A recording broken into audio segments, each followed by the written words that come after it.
There was a line, a real one, drawn in the dirt around a prison camp during the American Civil War. And if you stepped over it, even by accident, even reaching for a dropped coin, the guards didn't ask questions. They shot you where you stood. The soldiers had a name for that line. They called it the deadline. You've used that word today, maybe an hour ago. I have a deadline. I'm working against a deadline. You said it the way you'd say lunch break, just office vocabulary. But the truth is stranger than the popular version of this story, because the word didn't begin at that prison camp. It just learned to kill there. Here's where it actually starts. Decades earlier, in the early 1800s, deadline meant something almost gentle. Fishermen used it for a weighted line that sank straight down and stayed still in the water. A dead line, as opposed to one drifting with the current. No violence, no threat, just a tool. But then, something strange happened. The same word got picked up by a completely different group of people, in a completely different context, and given a meaning so dark it would erase the first one entirely. Andersonville, Georgia, 1864. Officially Camp Sumter, a Confederate prison built to hold Union soldiers. Over the 14 months it operated, roughly 45,000 men passed through its gates. Nearly 13,000 of them never left. Not from battle, from disease, starvation, and exposure, packed into a camp built for a fraction of that number. And around the inside edge of the wall, roughly 20 feet from the fence, the guards built a low railing, in some places just a row of stakes with a plank balanced on top. Nothing imposing, nothing that looked like it could kill you, but it could. Any prisoner who crossed that railing, for any reason, could be shot on sight. The guards called it the deadline, because crossing it meant you were already dead. You just hadn't fallen yet. Here's the part almost nobody mentions. We don't actually know who said it first. Two Confederate officers documented the same term, independently, within months of each other in two different reports, which means the word wasn't invented by one man giving orders. It was something that simply made sense to multiple people at once, a shared, obvious name for an idea that needed no explanation. That should unsettle you more than a simple villain would. It means the concept didn't require imagination. It was just sitting there, waiting to be named. By the time the war ended, the commandant of Andersonville, Henry Wurz, was tried and hanged for war crimes. The deadline was central to his trial. Survivors described it under oath. For a brief moment after the war, the term was infamous. Everyone knew exactly what it meant.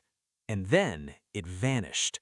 For nearly 50 years, deadline went quiet. It wasn't being used, it wasn't drifting, it simply wasn't spoken.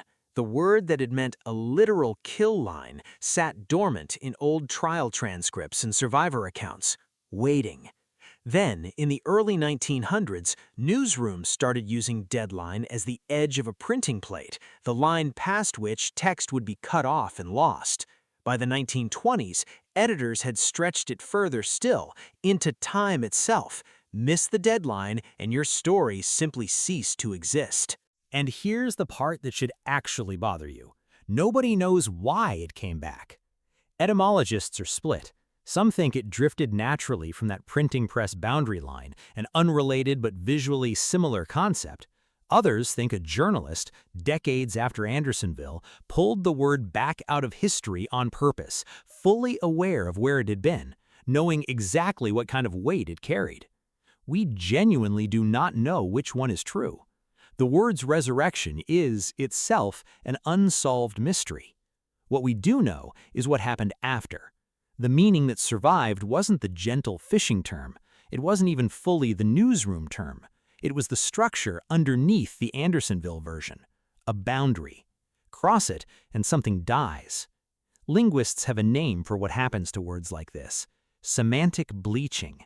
The horror gets sanded down through overuse until only the shape of the threat remains.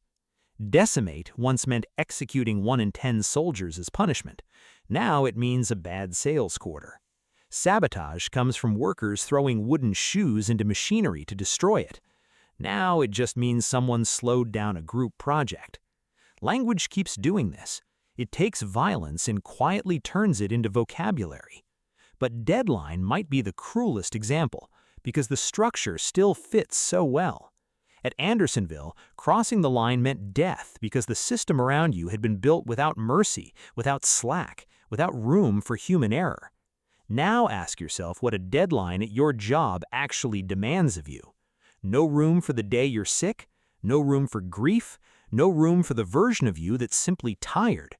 Miss it, and something in you takes the hit anyway. Your reputation, your position, your sense of being someone who can be relied on. Nobody gets shot anymore, but the body still flinches like something might happen. And that's where this stops being etymology and starts being something closer to home. Why, out of every possible word, did language keep this one? Why does a phrase born from an actual kill line still feel true enough to use without thinking twice? Maybe because some part of us still reads it the way that camp did, not as a neutral mark on a calendar, but as a boundary enforced by something with the power to hurt you if you fail. A boss, a client, a system. A version of yourself trained to treat falling behind as a kind of death. We don't build prison camps anymore. We build calendars, sprint cycles, quarterly targets, inboxes that never empty. And somewhere underneath all of it, an old, half-forgotten part of the brain still reads the same signal it read in 1864. There is a line, don't cross it. Most of us never ask why that phrase still has teeth. Now you know part of the answer. The other part, the part about why it came back at all after 50 years of silence, nobody has ever fully solved. And maybe that's the more honest ending. Not a clean origin story. A word that died, came back changed, and brought its weight with it without anyone quite knowing why. So the real question isn't just where the word came from, it's how many lines you're still treating as a matter of life and death when no one, anywhere, is actually pointing a gun.